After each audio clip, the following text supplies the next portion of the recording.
day of the event, all the cars, there's probably like 200 cars, all types of like insane Bugattis, McLarens, Ferraris, Lamborghinis, Corvettes. I got a bunch of looks. I don't get that many looks in my car, but I got a bunch of looks in that Ferrari.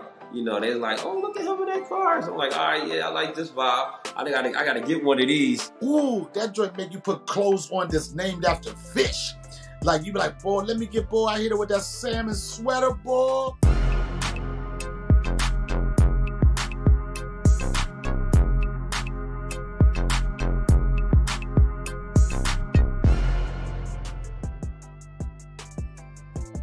My best big toy adventure wasn't really a big toy adventure. It was the fact that I had just recently learned how to ride a motorcycle, and this was some years ago. It was like a Yamaha 110, basically one gear up from a moped.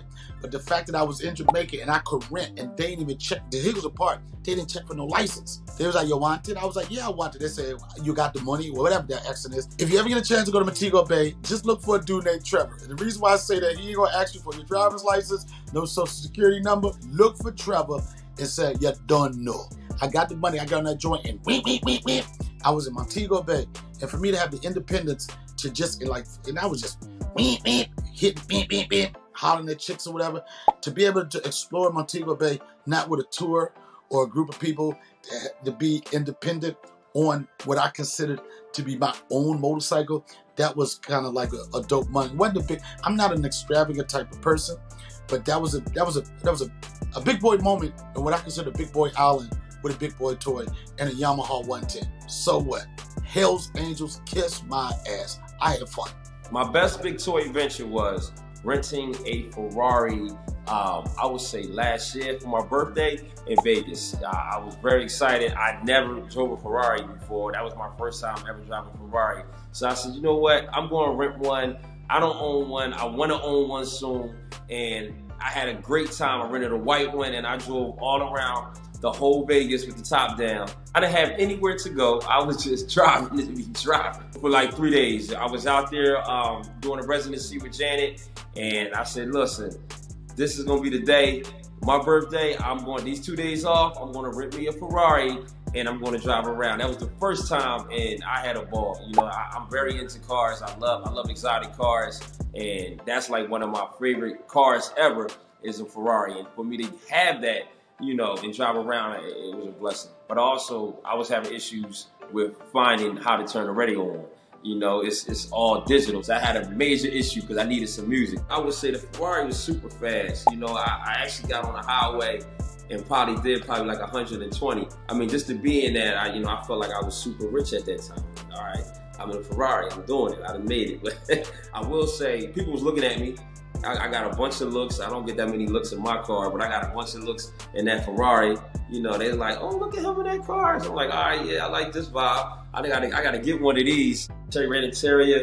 The sound system was nice. It had about 21-inch rims on there. It was very nice. And I had a ball. I had my son with me, and we was out. It's kind of hard to imagine in the United States. Basically, it's a car rally, and over a week time, you drive 3,000 miles, i.e. Gumball 3000. Each day you drive probably about 400 to 500 miles. You have a lunch break, and basically all the cars are parked next to each other. And now all these cars are supercars. They all like have laminated like numbers and all types of tags on them. So they look like racing cars, kind of like how racing cars and NASCAR cars look like. It's almost like a moving museum. So I've done it a few years. So let's say the first year. It started off in Miami and it ended in Ibiza. Now you're probably thinking, how do you get the cars to Ibiza? That's the insane part. But then, you know, day of the event, all the cars, there's probably like 200 cars, all types of like insane Bugattis, McLarens, Ferraris, Lamborghinis, Corvettes. So then you line up at the start. Just imagine 200 just crazy cars right there on Ocean Ave. And we take off from there, Daytona. From there, we go to Atlanta. Next day, we went to New York. Then they take your car, they put it on a plane. We land in Edinburgh, Scotland. We get to London, and just people are just drinking and having time and then partying. I'm talking about partying. The next day, we leave for Paris.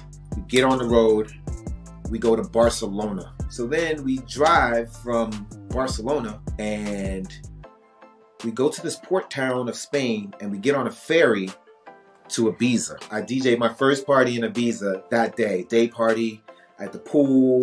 We had so much fun. Tiny Temple performed, Bun B performed, Danger Mouse DJ'd again. It was crazy. It was definitely one of my best international experiences. Maybe 6 years ago, I was doing some shows at Richmond, Virginia. I'm driving down the street and I look on this lawn and I saw the exact same Cadillac that my dad wanted to give me. 1985 black Eldorado Cadillac. I did not care how much that car cost. It was going to be bought on site. I pulled up on it. It was in mint condition. It had 70,000 original miles. It smelled like high school to me. It looked like I could get it popping in that seat. And when I say get it popping, I'm talking about them seats that screw back and you could lay one in the front and you could lay a chick down in the back. I bought that Cadillac and the first thing I did was put a black ice air freshener on it. And that was a memory and a throwback purchase that I'll never forget. And I still got that Cadillac to this day. I drive a Mercedes and I have that Cadillac. But whenever I drive down the street with that 1985 Cadillac, boy, all them old dudes like, boy, I see you, boy, don't hurt about that. I know one thing, that car, when you get that car, people ask you for money. You be like, man, if I had your hand, I'd throw mine in. Man, I can't win for lose. You get them old people joint in that 1980s. Ooh, that joint make you put clothes on that's named after fish. Like, you be like, boy, let me get, boy, I hit it with that salmon sweater, boy. With them Kool-Aid purples, that's when you mix food and beverages when you drive a 1985 Cadillac. And guess who owned one? Me!